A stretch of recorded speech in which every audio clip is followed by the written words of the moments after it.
Era e lagësht e Jonit sillte me vete aromën e detit dhe krismat e valeve që përplaseshin në shkëmbit poshtë Nikopolis. Ishte fundi tetorit të vitit 1798, një periudhë turbullirash, ku fuqitë e mëdha të Europës vërtiteshin si restu i jem mbi Ballkan. Në qiellin e zymt, shpendët e detit fluturonin në mënyrë të shlegë, sikur kishin parandier për plasjen që do të ndryshonte fatet e ta. Lart një kodre të sheshtë, Ali Pash Tepelena, i quajtur Loani Janinës, qëndronte në këmbë e duart e kryqëzuara pas shpinën.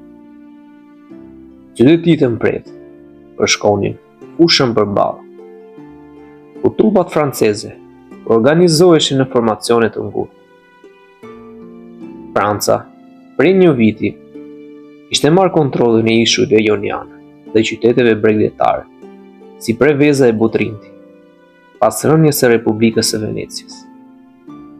Këto territore lakmonte Ali Pasha prej kohësh. I njihte si qele strategjik, si pika hyrjeje, në ndikim e pasuri. Marrëdhëniet me francezët fillimisht qenë të ngrohta. Aq sa general francez i vizitonin shpesh Sarajetit. Por kur Porta ngriti armët kundër Francës, Ali Pasha pa mundësinë për të vepruar. Në fushë, trompetat franceze lëshonin tinguj metalik. Rreth 300 deri 600 ushtarë francezë, të disiplinuar dhe të stërvitur, qëndronin përballë një ushtrie shumë fish më të madhe. Në krahun tjetër, rreth 4000 këmbësorë dhe 3000 kalorës të Ali Pashës prisnin urdhër. Ata ishin një përdhirje luftëtarësh shqiptar, epiriot, suliot, të shpërndar dhe mercenar të ardhur nga anë të ndryshme. Trajnimi i tyre kishte filluar vite më parë, kur Aliu kërkonte të krijonte një forcë të pavarur nga Porta, të aftë të përballonte rival lokal dhe perandoritë europiane. Qielli u ersua papritur, pasi një re e madhe ushtrim mbi Ist. Ali Pasha ngriti shpatën. Një shenjë u transmetua mes radhëve të tij si rufe.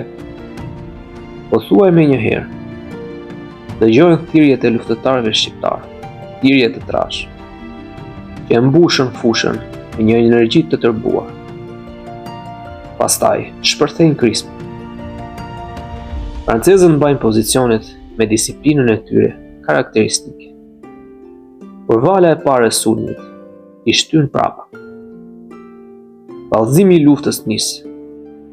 Një ritëm i egër, mes pushkave, bajonetave, shpatave dhe britmave që mbushin ajrin me ty me pluhur. Lufta ishte në mes të rënojve të Nikopolis. Tereni i thyer dhe i vështirë punon në favor të Ali Pashës. Ushtarët e tij, mësuar me kodrat e ashpra të epirit, lëvizjen si ujë, duke sulmuar nga krahët dhe duke goditur aty ku linjat franceze janë më të brishta. Kjo nuk është një luftë e barabartë.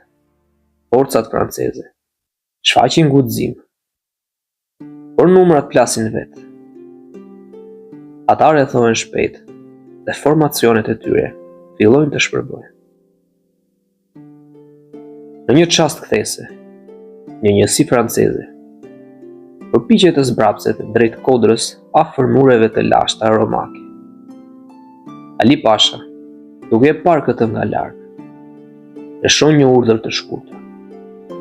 Kalorësia e tij sulmon si stuhi. Disa minuta më pas, betejë pothuajse nuk mbetet. 157 francezë merren rob. Fushën e mbulon heshtja e rëndë e vdekjes. por fitimi në Nikopoj është vetëm hapi i parë. Ali Pasha i jep urdhër ushtrisë së tij të hyjë në Prevez. Aty ndodh ajo që në histori do ta quante Alasmos, shkatrimi i qytetit. Rrugët e ngushta të Prevezës mbushen me pritma për leshje. Dhe pastaj një heshtje e frikshme pas masakrit. Urimet flasin për ekzekutime, vrasje civile dhe plaçkitje që detyruan popullsinë të shpërndahej. Pasi pluhuri i dhunës bie, Ali Pasha hyn në qytet. Ecën ngadalë, hapi në një njeriu që e di se ka fituar një betejë të rëndësishme. Ai ndalet mbi kalan e vogël të Prevezës, shet detin dhe buzëqesh lehtë.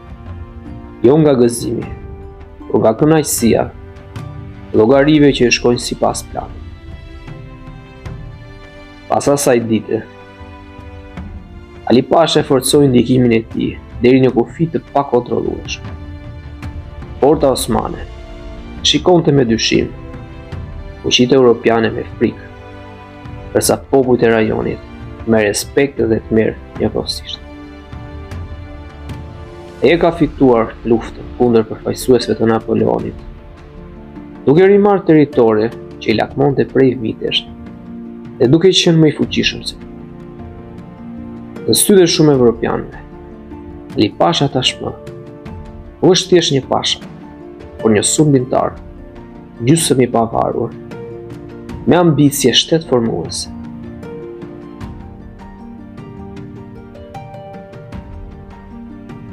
Nata bie mbi e pirë.